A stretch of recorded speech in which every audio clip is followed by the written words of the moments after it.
Bien, hoy día vamos a completar y terminar el tema de los diseños de investigación epidemiológica. En la clase anterior hablamos de los principios éticos de la investigación, luego hablamos de la clasificación de los diseños de investigación y hicimos mención a una serie de tipologías que se utilizan para clasificar a estos. Continuamos desarrollando lo que fue investigación experimental e investigación observacional en el componente descriptivo. Hoy vamos a continuar con el desarrollo de los diseños de investigación epidemiológica y vamos a tratar el tema de la investigación, eh, de los diseños de investigación analítica. Y para ese fin vamos a hablar de los dos diseños analíticos, y dentro de ellos tenemos a los diseños de casos y controles y a los diseños de cohorte. Ahí en ambos vamos a hablar de la definición, de los objetivos, de los usos, las características que tienen, las ventajas y desventajas, del análisis que se realiza con la información obtenida, para concluir con el tema de los sesgos y confusores y la manera como estos son controlados. Bien, dijimos que vamos a hablar de los diseños de investigación observacional, analíticos, y en ese contexto cae este tema de la epidemiología analítica. La epidemiología analítica lo que trata es de estudiar los determinantes de la enfermedad, probando las hipótesis, es decir, tratando de determinar asociaciones causales. Y por lo tanto, la epidemiología analítica responde a la pregunta ¿por qué? Ya dijimos, cuando hablamos de epidemiología descriptiva, respondemos a las preguntas quién, cuándo y dónde, que está referida a la tríada epidemiológica. Y cuando hablamos de epidemiología analítica, queremos probar hipótesis y consecuentemente vamos a tener que responder a la pregunta ¿por qué? ¿Por qué ocurre el fenómeno Y? ¿Cuál es la causa que está condicionando el efecto? ¿O cuál es la variable independiente que está condicionando la ocurrencia de esta variable, de este efecto o de esta variable dependiente? Nuevamente, para recordarles la dinámica de los estudios epidemiológicos, ya dijimos de que partimos cuando conocemos muy poco sobre algún problema. Lo que desarrollamos inicialmente son estudios descriptivos que nos van a permitir generar o formular hipótesis, y estas hipótesis van a tener que ser probadas a través del desarrollo de estudios analíticos. Evidentemente, el análisis de los resultados de los estudios analíticos van a sugerir nuevos estudios descriptivos o van a generar nuevas hipótesis que luego vamos a entrar nuevamente en esta dinámica de los estudios epidemiológicos. ¿Qué buscan los estudios epidemiológicos? Lo que buscan los estudios epidemiológicos, y por lo tanto es el objetivo de los mismos, es lograr la máxima exactitud de los resultados. Y para lograr la máxima exactitud de los resultados debemos de considerar dos aspectos: la precisión y la validez. O dicho de otra manera, para que haya la máxima exactitud debe haber el menor error aleatorio, es decir, la máxima precisión, y debe haber el menor error sistemático, es decir, la máxima validez. ¿Y de qué depende la precisión y de qué depende la validez? ¿O a qué se refiere la precisión y la validez? La precisión está referida, como ya dijimos, al error aleatorio. Y este error aleatorio depende del tamaño de la muestra y depende de la eficiencia del estudio. Eso quiere decir, si yo quiero mejorar la precisión, lo que tengo que intervenir es sobre el tamaño de la muestra, incrementándola, o mejorar la eficiencia del estudio. Hay estudios más eficientes unos con respecto a otros. Ejemplo, un estudio experimental es un estudio altamente eficiente. De ahí que decimos que los ensayos clínicos controlados aleatorizados, por ejemplo, son los estudios más eficientes. Y es más, los consideramos como los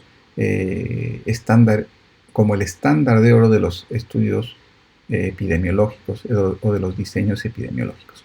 Por el otro lado, para lograr la exactitud está el tema de la validez.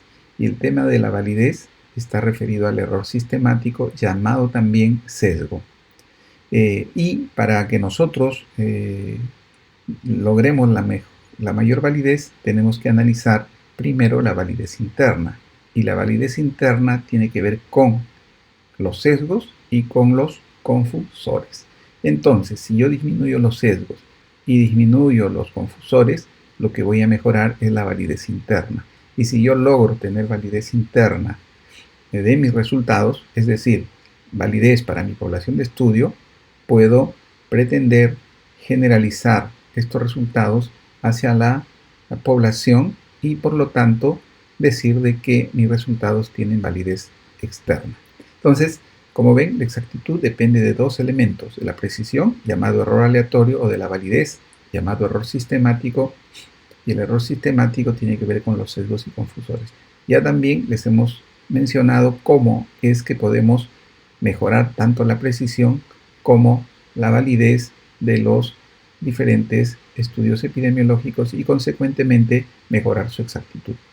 Temático cuando plantean sus diseños de investigación. Para recordarles nuevamente esto que les hemos mencionado en la clase anterior y que les dijimos que es el mejor diseño, es la mejor tipología que nos permite a nosotros ubicarnos de manera fácil para poder identificar el tipo de diseño que estamos analizando o cuando queremos nosotros plantear un diseño frente a una hipótesis que hemos planteado en nuestra investigación.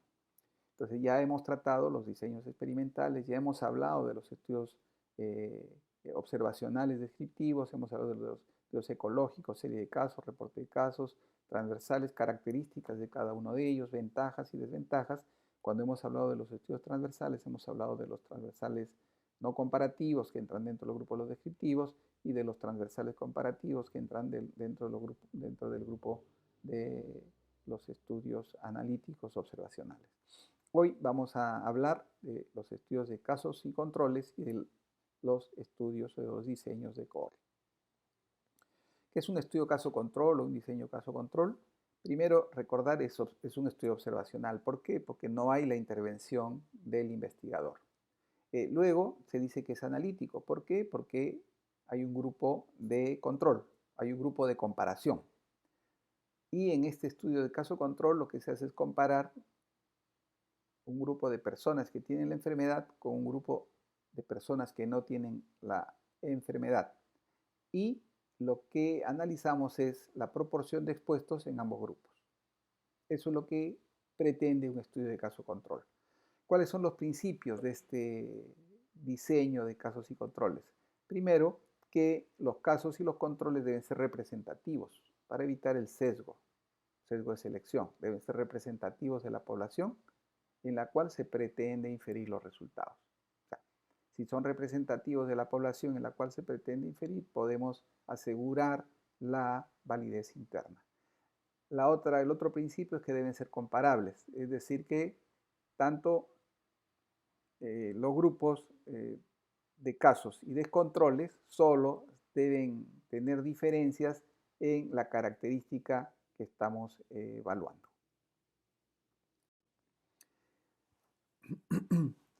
La otra consideración que debemos de tener es que en los estudios casos y controles, si los grupos son representativos de la población, pero no son comparables, entonces los efectos que nosotros estamos evaluando pueden estar influenciadas por otras características que tienen los sujetos. Y no necesariamente que estos efectos son producto de lo que estamos comparando. Los grupos no son representativos. Cuando los grupos no son representativos, evidentemente las conclusiones se van a limitar al grupo en el cual estamos investigando. Entonces hay dos condiciones cuando hablamos de los estudios de casos y controles. Los grupos pueden ser representativos, pero no comparables. Si ocurre esta situación, los efectos que estamos analizando pueden estar influenciados por otras características del individuo que estamos evaluando. En cambio, si los grupos no son representativos, no, ya vamos diciendo a priori de que no podemos eh, eh, hacer la extrapolación a la población general. O sea, ya se vería limitada su validez externa, ya que estos resultados solo tendrían validez interna, ya que podría ser aplicada solo al grupo de donde se extrajeron los, eh, los sujetos que entraron en este diseño o en este estudio de casos. ¿Cómo es el diseño del estudio de casos y controles? Tenemos una población y a partir de la población identificamos a los casos y identificamos a los controles. A partir de la identificación de los casos y de los controles, vamos a evaluar la presencia de los factores de riesgo. Y ahí vamos a evaluar cuántos están expuestos al factor de riesgo que estamos evaluados, cuántos de los casos y cuántos de los controles. Igualmente, cuántos de los casos no están expuestos al factor que estamos investigando y cuántos de los controles no están expuestos al factor que estamos investigando. Los estudios de casos y controles, recuerden que se parte de la enfermedad. A eso se refiere esto que está escrito acá, que dice, en este modelo se parte de una situación dada, o sea, se parte de la enfermedad.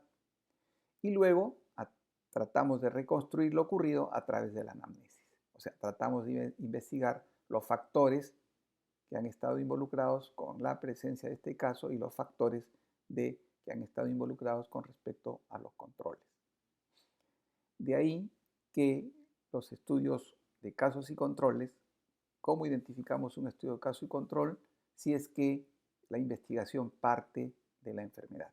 Si la investigación parte de la enfermedad para estudiar factores de riesgo, estamos frente a un estudio de casos y controles. O sea, lo que decíamos, parte del efecto para investigar las causas. Los estudios de casos y controles parten del efecto para estudiar las causas que condicionaron ese efecto. También es importante recordar de que la validez de los resultados, o sea, la disminución de los sesgos en este tipo de estudios va a depender mucho de qué, de la forma en que seleccionemos los casos y la forma como seleccionemos los controles, que es un elemento importante para que los resultados que obtengamos sean válidos. El diseño, como dijimos, parte de identificar una muestra y en la muestra identificar a los casos e identificar a los controles. Cuando identificamos a los casos vamos a tener un grupo de casos que son expuestos, un grupo de casos que no están expuestos, un grupo de controles que no tienen la exposición y un grupo de controles, que tienen la exposición y un grupo de controles que no tienen la exposición. Recordar que en los estudios de casos y controles, estos marginales de acá, M sub I y M sub 0, son marginales fijos, o sea, no van a variar. ¿Por qué? Porque cuando yo hago el diseño de casos y controles, a priori voy a identificar cuántos van a ser casos y cuántos van a ser los controles.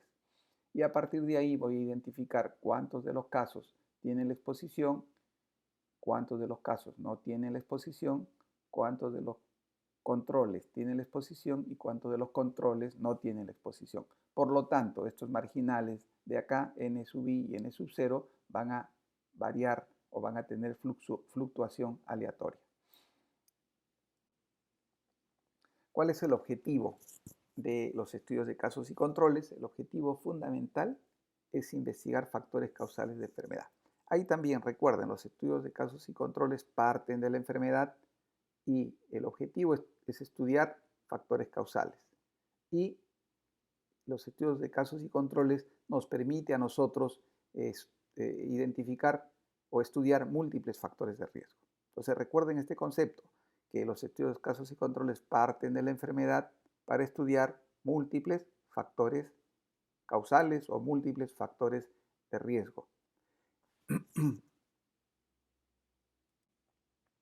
¿Cuáles son sus características? Primero que, como ya les hemos dicho, es un estudio de tipo analítico. Generalmente son retrospectivos. Recuerden también que hay estudios de casos y controles prospectivos, pero los estudios de casos y controles generalmente son estudios retrospectivos. Cuando hablamos de estudios de casos y controles prospectivos, estamos hablando, por ejemplo, de aquellos estudios de casos y controles anidados, o sea, aquellos estudios de casos y controles que surgen como consecuencia de, de la, del desarrollo de un estudio de caso y control en el transcurso del desarrollo de un estudio de cohorte. La otra característica que ya dijimos, el investigador selecciona un grupo de controles que no tienen la enfermedad. Esa es la otra característica, ¿no? El grupo control es aquel grupo de individuos que no tienen la enfermedad. Y la otra característica es que se comparan la frecuencia de exposición tanto de los casos como de los controles. Entonces, las características son, primero, que es un estudio retrospectivo. Segundo, que parte de la elección de un caso, o sea, parte de la enfermedad, parte de la identificación de un caso, y luego lo compara con un control. La otra característica es que va a comparar la característica o la frecuencia de la exposición o del factor de riesgo entre los que padecen la enfermedad, llamados casos, y entre los que no padecen la enfermedad, llamados controles. Ventajas, tiene una serie de ventajas. Primero, que lo que ya también les mencioné, una de las ventajas es de que estos estudios de casos y controles nos permiten estudiar múltiples factores de riesgo. Múltiples factores de riesgo. Recuerden esto, porque cuando hablemos de estudios de cohorte, van a ver las diferencias que hay entre un estudio de cohorte y un estudio de casos y controles. Entonces, vamos diciendo nuevamente, si yo quiero en un estudio, en una investigación, quiero identificar múltiples factores de riesgo, el diseño que escogería sería un diseño de casos y controles. Segundo, otra ventaja, que es óptimo para la evaluación de enfermedades raras. Entonces, también, si yo voy a investigar una enfermedad rara, no voy a pretender usar un estudio de cohorte. Lo que voy a pretender, o lo que yo debo hacer si se trata de una enfermedad rara, es plantear un diseño de casos y controles. La otra ventaja, que es idóneo para el estudio de enfermedades que tienen un periodo largo de latencia. Entonces también, si yo sé que para que aparezca una enfermedad determinada tiene que transcurrir mucho tiempo, lo que debo de plantear es un estudio de casos y controles. Si no tengo muchos recursos económicos, también, ya que los estudios de casos y controles tienen como ventaja que son relativamente baratos. Y la otra, si el tiempo es apremiante, ejemplo, quiero sacar mi título de médico cirujano, lo que tengo que considerar no es un estudio de corte, sino es un estudio de casos y controles. Entonces, tengan en consideración estas ventajas y ya van viendo ustedes en qué circunstancias nosotros podemos aplicar un estudio de casos y controles. Reiterando de que los estudios de casos y controles, primero, que permiten estudiar múltiples factores de riesgo. En segundo lugar, es óptimo para evaluación cuando las enfermedades que vamos a evaluar son raras. Y tercer lugar, cuando el periodo de latencia es largo. Entonces, cuando tenemos enfermedades que tienen un periodo de latencia largo, también idealmente deberíamos escoger un estudio de casos y controles. Desventajas, es poco eficiente para la evaluación de exposiciones raras. Miren, o sea, si bien no son útiles para, o tiene como ventaja su utilización cuando se trata de enfermedades raras, pero son ineficientes cuando queremos evaluar exposiciones raras. Segundo, otra desventaja es que no podemos calcular directamente las tasas de incidencia. También recuerden, con un estudio de casos y controles no vamos a poder calcular directamente las tasas de incidencia. Tienen un mayor potencial de sesgo que los estudios de cohorte. O sea, dentro de su otra desventaja es con respecto a los estudios de corte es que tienen un mayor potencial de sesgo. Y dentro de ese potencial de sesgo mencionamos el sesgo de selección y el sesgo de memoria. Esos son los dos problemas fundamentales que tiene como desventaja los estudios de casos y controles referido a la presencia de los sesgos, el sesgo de selección y el sesgo de memoria. ¿Cómo es el diseño de un estudio de caso y control? Primero, que todos los casos deben ser comparables. Por lo tanto, para que todos los casos sean comparables, debemos utilizar criterios diagnósticos precisos para poder identificar de manera adecuada y precisa todos los casos que reúnen las condiciones que se han planteado. En ocasiones no tenemos la seguridad en cuanto a los diagnósticos y se dispone de información limitada. En esas circunstancias es necesario definir los casos como casos definitivos, casos posibles, casos probables. Entonces, en el diseño es clave la definición de caso. ¿Por qué? Porque al hacer la definición de caso vamos a utilizar criterios diagnósticos definidos que nos va a permitir a nosotros identificar de manera uniforme a los casos y por lo tanto pues, van a lograr ser comparables. Los casos generalmente se seleccionan de pacientes que están en tratamiento en una clínica, en un hospital, en un centro médico en general. La ventaja que tiene es que son fácilmente obtenibles y el costo es bajo. También se puede hacer la selección de los casos a partir de la población en general. Y esto significa que identifiquemos a todos los individuos afectados y la obtención de los datos se hagan de estos individuos. El problema de la localización de los individuos afectados y la obtención de los datos es que es difícil de lograrlo y además es costoso. Como ventaja tiene que reducimos el sesgo de selección, ¿no? Entonces, la fuente de la selección de casos pueden ser a través de los establecimientos de salud, una clínica, un centro de salud, un hospital. El problema es, si bien es más fácil de obtenerlos y barato, el problema es de que el sesgo de selección está presente. La otra forma de seleccionar los casos es a través de la población, pero también, como hemos mencionado, tiene sus desventajas en términos de costo, en términos de el acceso a estos casos. La ventaja es de que nos van a reducir el sesgo. Entonces, ¿cuáles son las fuentes para la obtención de los casos? Pueden ser variadas. Los casos los podemos obtener a través de las historias clínicas y de los registros sanitarios. Los podemos obtener en los consultorios médicos, de encuestas de morbilidad, de los protocolos de autopsia y de los certificados de defunción.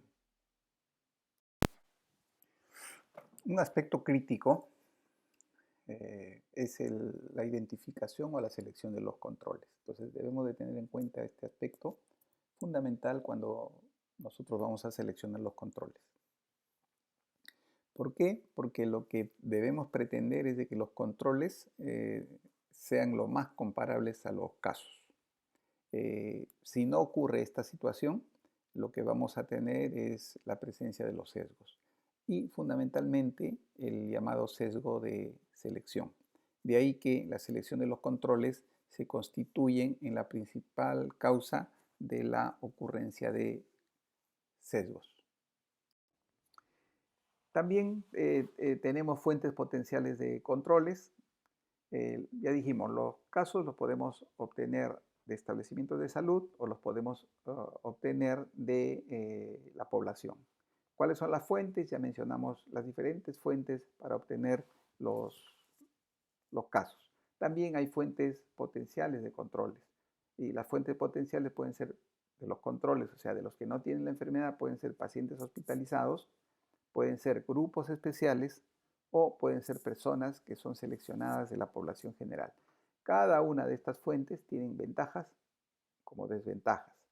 es evidente que vamos a optar por uno o por otro dependiendo de las circunstancias en las cuales, o de las circunstancias que tenemos y consecuentemente de las ventajas y desventajas que tengan cada una de ellas.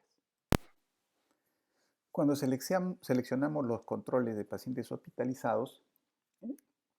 Lo que vamos a tratar de identificar son aquellos pacientes que padecen una enfermedad diferente a la que estamos estudiando, o sea, una enfermedad diferente a la que poseen los controles. Las ventajas es de que son de fácil identificación los controles del ámbito hospitalario o de pacientes hospitalizados. Además, la disponibilidad en cuanto al número es suficiente. Consecuentemente también debemos decir de que es más probable que estos controles sean más conscientes en cuanto a las exposiciones recientes que nosotros queremos investigar. También se van a mostrar más cooperativos y que van a tener características similares que los casos en términos de situación socioeconómica, por ejemplo, y que consecuentemente pueden disminuir el sesgo pueden disminuir la presencia de confusores. Entonces, esas son las ventajas de contar con, como fuente de la obtención de los controles de pacientes hospitalizados. Las desventajas que tiene el seleccionar controles de fuente hospitalaria es que las personas que están hospitalizadas y consecuentemente son consideradas como controles pueden tener una enfermedad que tiene relación con la exposición que nosotros estamos investigando. También la otra desventaja es que las personas que están hospitalizadas, por lo tanto enfermas, lo más es posible que no sean representativas de toda la población de la cual provienen los casos, ya que como sabemos a los establecimientos de salud solamente va a llegar un grupo de personas que tienen enfermedades en un determinado grado eh, eh, un determinado grado que requiere la atención médica, ¿no? Entonces eso también puede ser una desventaja cuando nosotros seleccionamos a los controles de fuente hospitalaria. La otra fuente de selección de los controles es a través de la selección de estos controles de la población general. Y el método consiste en ir de puerta en puerta, teniendo en cuenta la nómina de registros de votantes o registros de la población. Tiene ciertamente desventajas. Dentro de ellas tenemos el costo y el esfuerzo que demanda en términos de tiempo el obtener esta información. La otra desventaja es que con este tipo de personas, cuando uno va a buscarlas puerta por puerta, es más difícil establecer contacto con ellos. Además de eso, también debemos saber de que la gente que no tiene enfermedad o que está sana no recuerda tan bien las exposiciones como la gente que está enferma y que por lo tanto está en un determinado establecimiento de salud. La ventaja es que son más comparables a los casos, ¿no? Esa es la ventaja. Entonces ya van viendo ustedes, dependiendo si seleccionamos de fuente hospitalaria y población general, tenemos ventajas y desventajas y va a ser ahí, de acuerdo a lo que al momento en el cual nosotros estamos desarrollando la investigación, optaremos por una determinada fuente de los controles, pero tendremos que considerar las ventajas y las desventajas que tienen estas. La otra fuente son los grupos especiales, la otra fuente de grupos de controles. Y dentro de esos grupos especiales se refieren a las amistades, a los parientes o a los vecinos de los casos. Tienen desventajas ya que van a ser comparables a los casos. Por lo tanto, van a disminuirse los confusores fundamentalmente. Es más probable que sean más cooperativos y pueden ofrecer un grado de control sobre los factores de confusión, tales como el nivel socioeconómico, los factores ambientales, por ejemplo. La desventaja es que en ocasiones pueden ser muy similares a los casos y por lo tanto cuando analicemos los resultados podemos obtener una subvaloración del efecto de la exposición. Dicho de otra manera, no podemos evidenciar el efecto de la exposición por este fenómeno de que son tan similares que han subvalorado este efecto de la exposición. Entonces, como ven, y les vuelvo a reiterar, dependiendo de dónde seleccionemos los controles, vamos a tener ventajas y desventajas, ya va a depender de nosotros qué optemos. Lo que sí recordar que un momento crítico en la identificación, en el desarrollo de un estudio de casos y controles, es la identificación de los controles. Cuando se hacen estudios de casos y controles, se hablan de los estudios pareados y no pareados. En los estudios no pareados no existe similitud entre las características de los casos y los controles, y en cambio en los estudios pareados las características de los casos y los controles son muy similares entre sí, de tal manera que lo que tratamos de ver es la diferencia en la exposición o no al factor en estudio, ¿no? El pareamiento es una técnica que nos permite controlar los confusores, ¿no? Entonces, cuando son pareamiento, quiere decir que si yo tengo un paciente o un caso de sexo masculino, tendré que buscar también otro control de sexo masculino. Si tiene 15 años, mi control deberá tener también 15 años. A eso se refiere el pareamiento, y lo que trata de controlar son los confusores. Bien, también es importante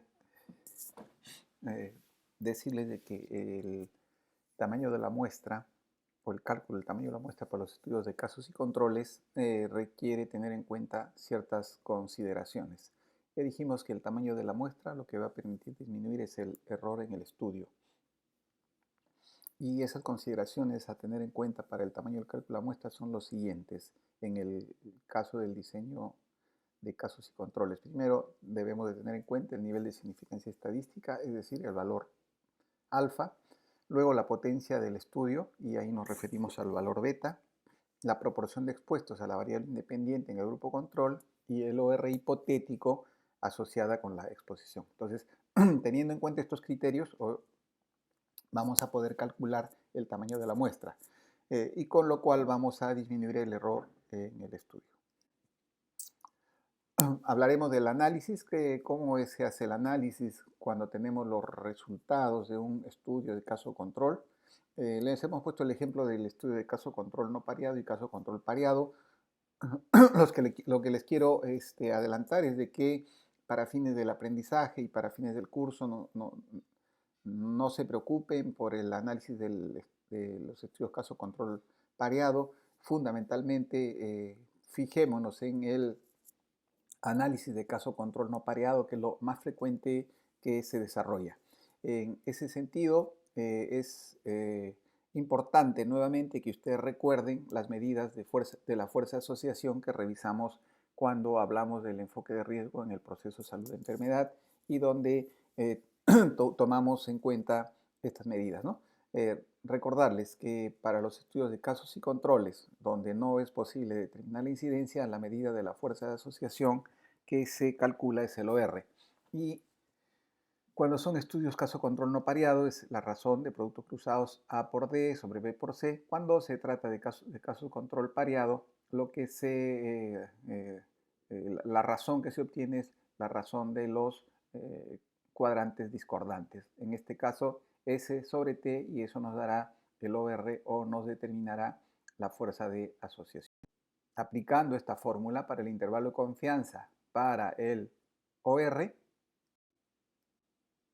obtenemos este resultado, que es 1.86 a 12.91. Esto también ya lo revisamos cuando hablamos del OR y del RR, y hablamos de que si el intervalo de confianza incluye a la unidad, no es estadísticamente significativa. En este caso, el intervalo de confianza no incluye a la unidad, por lo tanto, este 4.90 es estadísticamente significativa. Por lo tanto, nos dice de que este resultado no es producto del azar, sino que hay una asociación entre la presencia de la enfermedad y el factor de riesgo. Bien, habiendo terminado el desarrollo del diseño de estudios de casos y controles, vamos a proceder con desarrollar los diseños de corte. Se denominan también estudios de seguimiento o de incidencia. Entonces ya vamos viendo, los estudios de corte con H son denominados también estudios de seguimiento o estudios de incidencia. Entonces, un concepto fundamental a recordar, que los estudios de corte son los únicos estudios que nos permiten determinar incidencia.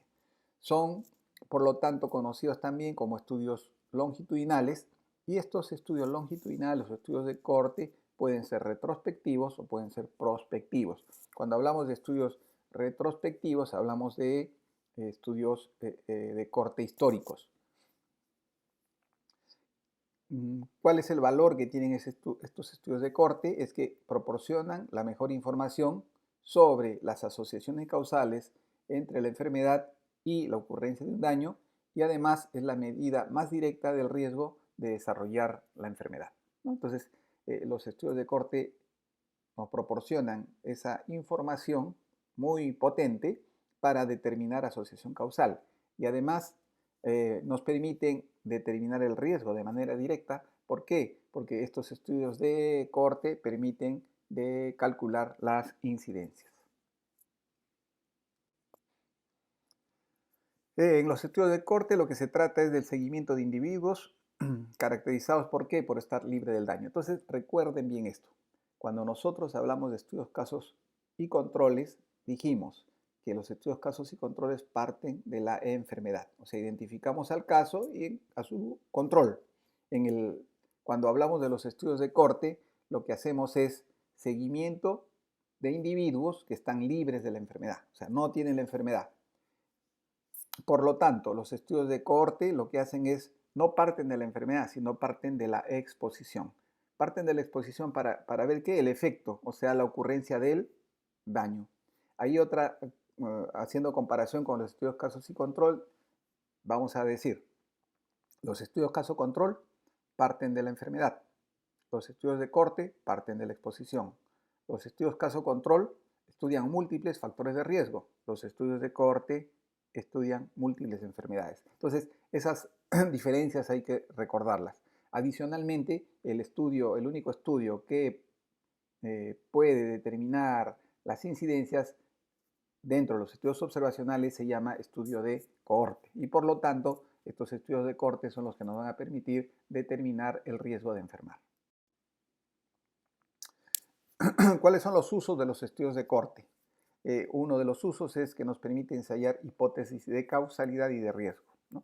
Ya dijimos, son los estudios más potentes dentro de los estudios observacionales para determinar asociación causal. ¿Y por qué hipótesis causal? Por una característica fundamental, que nos van a dar el criterio de temporalidad.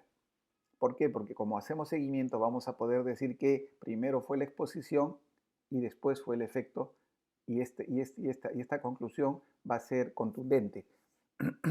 Y luego la otra es que nos permite determinar los riesgos, pues, ¿no? Y hablamos de riesgos porque nos permite calcular las incidencias.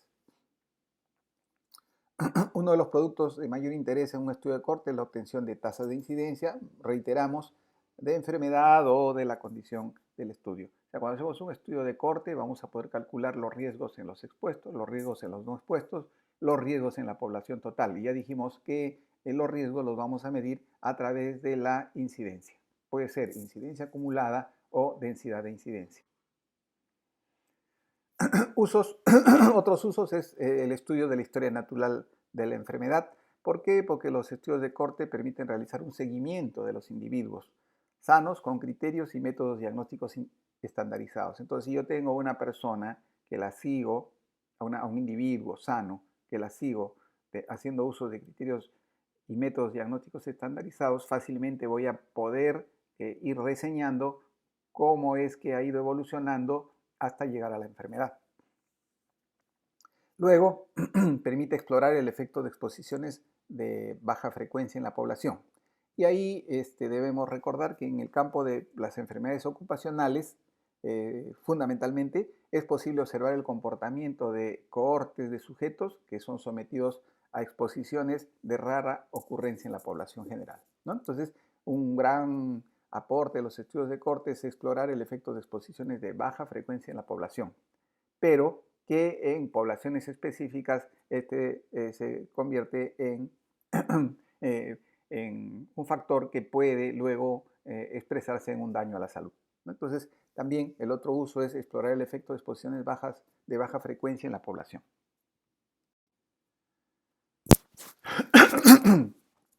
¿Cómo es el diseño del estudio de cohorte?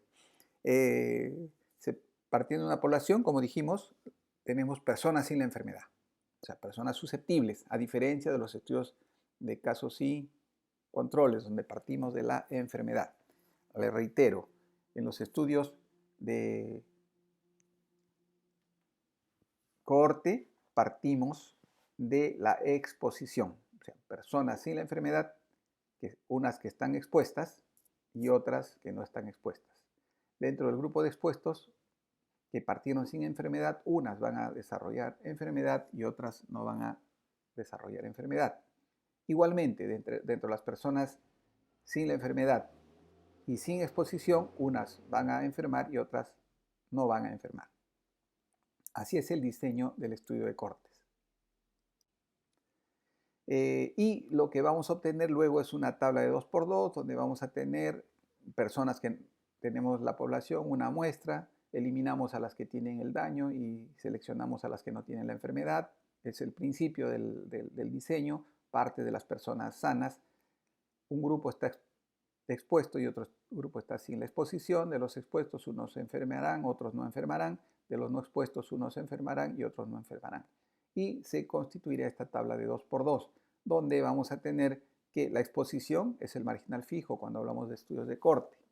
Ya vimos cuando vimos estudios de casos y controles, el marginal fijo eran los casos y los controles, y la exposición era el marginal aleatorio. Cuando hablamos de estudios de corte, el marginal fijo es la exposición y el marginal aleatorio son la presencia de los daños a la salud. ¿Cómo se diseña? Se plantea una hipótesis operacional, se definen las variables independientes y de la exposición a la misma. Luego hacemos la definición y validación de los instrumentos con los cuales vamos a medir la exposición y los efectos de interés. Luego aplicamos criterios de selección de la corte que se va a comparar. Y dentro de esas cohortes que vamos a comparar, debemos de hablar de las exposiciones y las fuentes de las cohortes, ¿no? Cuando vamos a seleccionar a esas fuentes de cohortes. Si tenemos, por ejemplo, queremos evaluar la exposición a agentes químicos o físicos, la fuente de la cohorte serán profesionales. Si queremos evaluar el efecto de la exposición y radiación y gases, la fuente de la cohorte serán residentes de áreas geográficas, de ciertas áreas geográficas determinadas donde ocurren estas situaciones. Si queremos evaluar la exposición a tabaco y otros hábitos, la fuente de cohorte serán los consumidores. Criterios a usar ya dijimos, ausencia de la variable dependiente de los grupos, o sea, los grupos no deben de tener la enfermedad. El otro criterio es que los grupos deben ser similares en términos de las características, ¿excepto en qué condición? Excepto en la condición de la exposición. El punto 5 en el tema de diseño es la obtención de la información no sesgada. Para eso hay que hacer un examen minucioso, hay que tener en cuenta la consideración en la exposición a lo largo del tiempo. Luego hay que hacer la determinación del tamaño como sexto punto en el diseño del estudio, la determinación. Entonces, cuando tenemos los resultados, vamos a también tener nuestra tabla de 2×2. Si estamos trabajando con tasas de incidencia acumulada, si estamos trabajando una corte y estamos evaluando las tasas de incidencia acumulada, nuestra tabla va a ser la que está acá a la izquierda. Si por el contrario estamos usando los tiempos persona observación y por lo tanto vamos a calcular la densidad de incidencia, nuestra tabla se va a convertir como la mostrada al lado derecho de ustedes. Entonces, lo que tenemos acá, si yo quiero calcular en esta tabla, yo quiero calcular las incidencias y hablamos de tasas de incidencia acumulada de los expuestos, será, y también ya lo vimos en la clase correspondiente del primer capítulo, la incidencia en los expuestos será los enfermos expuestos sobre el total de los expuestos, o sea, A sobre A más B. La incidencia en los no expuestos serán los enfermos no expuestos sobre el total de los no expuestos. Si hablamos y queremos calcular el riesgo teniendo en cuenta la densidad de incidencia, entonces ahí lo que vamos a tener es el número de enfermos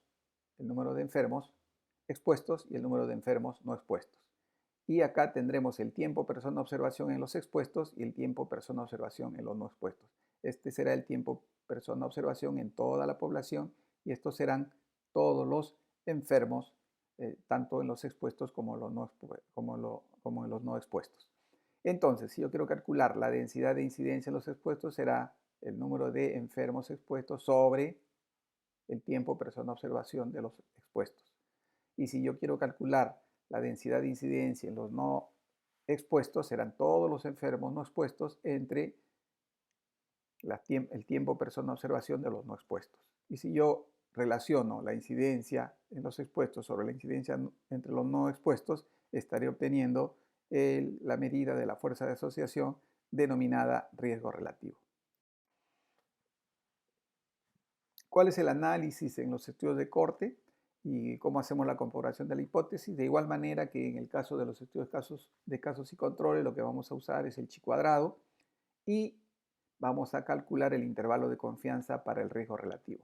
En este caso, el intervalo de confianza para el riesgo relativo, lo que varía es el error estándar para el riesgo relativo. Y el error estándar para el riesgo relativo es la raíz cuadrada de 1 sobre A más 1 sobre B más 1 sobre A más 1 sobre A más B más 1 sobre D más 1 sobre C más D. Con los resultados obtenidos en los estudios de corte, podemos calcular también las medidas de impacto potencial, tanto las medidas de impacto potencial poblacional como en los expuestos. Y el nombre que tienen son fracción etiológica poblacional cuando este impacto lo queremos calcular a nivel poblacional. Y esto ya lo vimos cuando revisamos la clase relacionada con el enfoque de riesgo en el proceso de salud de enfermedad. Lo que les estamos mostrando ahora es una fórmula alternativa a la que les enseñamos en su momento, con la finalidad de que ustedes entiendan de que también a través de esta fórmula que les estamos mostrando se puede calcular la fracción etiológica poblacional. Y la fórmula que en esta oportunidad les presentamos nos dice que podemos calcular la fracción etiológica poblacional dividiendo los enfermos expuestos entre el total de los enfermos y multiplicando ello por el riesgo relativo menos 1 dividido por el riesgo relativo multiplicado por 100. Y el resultado que vamos a obtener va a ser igual a que si aplicáramos la fórmula que les enseñamos anteriormente, que nos decía que la fracción etiológica poblacional es la incidencia total menos la incidencia no expuesto sobre la incidencia total multiplicado por 100. De igual manera, la fracción etiológica en expuestos se puede calcular a través de esta fórmula alternativa que les estamos mostrando, que es el riesgo relativo menos 1 sobre el riesgo relativo multiplicado por 100, y que nos va a dar el resultado similar si aplicáramos la fórmula que les enseñamos anteriormente y que decía que la fracción etiológica en los expuestos es igual a la incidencia en expuestos menos la incidencia en no expuestos sobre la incidencia en expuestos multiplicado por 100. ¿Cuáles son las ventajas y desventajas de los estudios de corte? Ya dijimos y volvemos a reiterar, la ventaja de los estudios de corte es de que es el único estudio donde podemos calcular de manera directa las tasas de incidencia.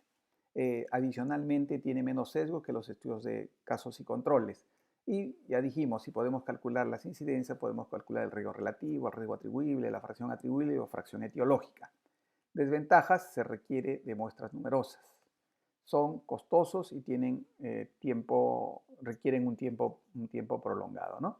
Entonces ya vamos viendo de que este tipo de estudios de corte vamos a usar y ya lo mencionamos, para exposiciones raras, cuando tenemos para exposiciones raras, a diferencia de los estudios de casos y controles que son útiles para enfermedades raras. Entonces, para enfermedades raras, por ejemplo, desarrollar un estudio de cohorte no sería adecuado. ¿Por qué? Porque nos va a llevar mucho tiempo y consecuentemente se va a incrementar los costos.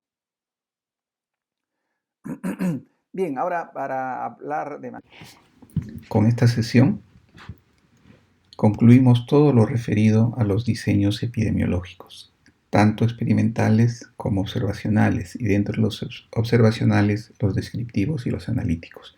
Como se habrán dado cuenta, para poder desarrollar el análisis de cada uno de estos diseños, debemos de recordar los diferentes indicadores epidemiológicos que hemos trabajado en la primera parte. De ahí que les recomiendo de que recuerden todos estos indicadores, porque dependiendo del tipo de diseño se va a aplicar un determinado indicador epidemiológico y consecuentemente va a requerir que sea interpretado de manera adecuada.